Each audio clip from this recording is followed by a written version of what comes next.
A strung out Donald Trump Jr. was just on CNBC where he was confronted by the host on the corruption that him and his father are currently engaging in when it comes to this Trump coin. And he also was on there just blatantly lying about the 2020 election. They will never let it go. They'll never let the 2020 election go. You won in 2024. You won in 2024. But first, let's check out this video of Donald Trump Jr. being confronted about the obvious corruption him and his father are engaging in. About the meme coin, okay? You may not believe this. I want your father and this White House to have all the credibility in the world. And invariably, people are always going to question whatever any president does. But one of the things that people do demonstrably question is to say this meme coin that your father has creates the opportunity for foreign adversaries, people in the U.S., anybody, if they want, to effectively funnel money as bad as Hunter's art. It's as bad as Hunter's art or the Clinton Foundation with her getting back into the White House. It just seems like a way that greases the skids for influence. So I think the meme coin, you don't know who's actually doing any of these things, right? So that's one of the things that has people on edge. But it's different because it's hard to influence if you don't actually know where the stuff's coming from, right? So all right, real quick on that, because we're not letting the lies go past us. You don't think people are telling Donald Trump, hey, we just put $1 million in your meme coin? Actually, there are many people who advertise the fact that they're buying it. It's one of the reasons why Donald Trump has pardoned some people is because they actually actively engaged in buying the meme coin. So that's not true. Also, just so you know, in case you don't know what a meme coin is, because the world is changing quickly, a meme coin is a cryptocurrency that offers little technical innovation or practical use in that its value is extremely volatile, relying on cultural cachet and symbolism. In other words, it's junk. All right, let's keep going. I wasn't involved in the meme coin. I'm more focused on, obviously, the stable coin, the Bitcoin mining, some of those things. But the reality is, I think a lot of these things in the meme coin. You're not taking responsibility for the meme. I'm just saying the reality of the meme coin is it's sort of a proof of concept that the crypto world understands exactly what I was talking about earlier. That the markets may not necessarily be fair. The traditional banking system may not be fair to them.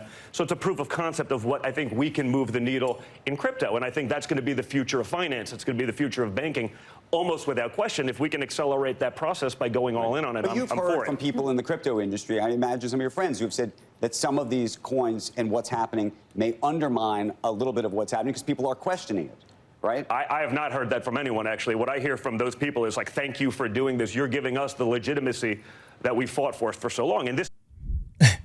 No, Donald Trump Jr. I actually have reporting here from, and this just came out a couple days ago, where Trump's crypto complicates Las Vegas wedding between MAGA and Bitcoin, where they talk about the meme coin. And it says here, these are quotes from people very invested in the cryptocurrency space saying, one said, a lot of them will get burned to leave and never come back, meaning people who buy Donald Trump's meme coin, which is, I think, is a terrible outcome, and I don't like it. That's the vice president of a crypto wallet software company. Someone else said, obviously, the best case scenario would be none of that stuff exists. Another person said, I love Trump. I really want to see what he does to improve this country. But at the same time, I don't think this coin is going to be much better than the Hawk Tour coin. And if you know what that is, I am grateful that you don't know what that is. But it's basically a meme coin from a podcaster who screwed a bunch of people over. Okay. And then one last quote. I think it will continue to be a pretty good investment for a few months at most and then probably drop. So no, people are not thanking him. And I also have a MAGA supporter saying that the crypto dinner was a mistake. Crypto is a scam. It is. And these guys these investors, they desperately need the government to legitimize their so-called investment. Otherwise, they're going to lose everything. And if they get what they want, which is displacing the fiat currency, the US dollar, we're no longer the reserve currency. We no longer have the power to sanction. We lose everything. The most precious commodity is the president's time. And the calendar is policy. And by him going to this and spending the time, those precious minutes, it's a mistake. Password. It's a mistake. It's more than a mistake. Now, Donald Trump Jr. on that same interview actually revealed why they're doing this, and I thought it was actually incredibly revealing. why he said that they have gotten involved in cryptocurrency. And I think I mean, you won't be surprised, but it's basically because of corruption. But here you go. He did these things. The reason we got into crypto, and we're all in on crypto, and we're doing American Bitcoin, and we have World Liberty Finance and USD1, was because there was a time, and probably I'd been on this show, where I could call any single banker in New York City. They'd pick up the phone. I'd be able to get a loan for whatever real estate project I was doing across the street. Then we got into politics, and all of a sudden, they wouldn't take your call. Right. You couldn't get financing. We were debanked. And what I realized, and my brother realized, because we were the recipients of every subpoena imaginable, was that, you know what, we were actually just the top of this sort of pyramid scheme that we didn't realize we were a part of, that the financial system was totally undemocratized because we had a certain balance sheet and whatever, we could kind of do whatever we want.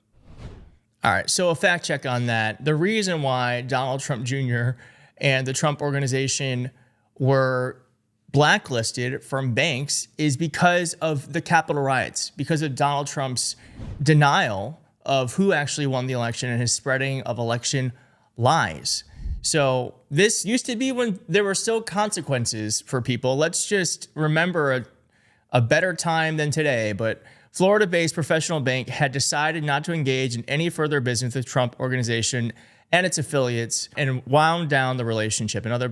Another says that Deutsche Bank cut ties with the president, and the New York-based Signature Bank also did the same thing because of the Capitol riots on January 6th. So Donald Trump Jr. has not learned his lesson when it comes to that, because here he was literally on that same interview saying that Trump won the 2020 election. All the Democrats had to do was shut up in 2020. Because he'd be gone already. And he 100% won anyway. It doesn't matter. You'd have a Democrat. He 100% won anyway. No. I mean, I just don't understand how you can win an election in 2024 and you're still thinking about the election you lost in 2020. It boggles the mind. These are children. These are children making adult decisions in our country who are actively engaging in corruption out in the open. They're not even hiding it, which makes it even worse. And we have to keep focused on this. And I'm glad they're out there just telling us the crimes they're committing, because when we get back into office and when we have power again, it is imperative that the next Democratic AG goes after each and every single one of these people who are making money off the backs of hardworking people. And we're going to do that. Thank you so much for watching. If you liked the video, please hit like on the video. If you're not subscribed, consider subscribing, and I'll see you next time. Thanks so much.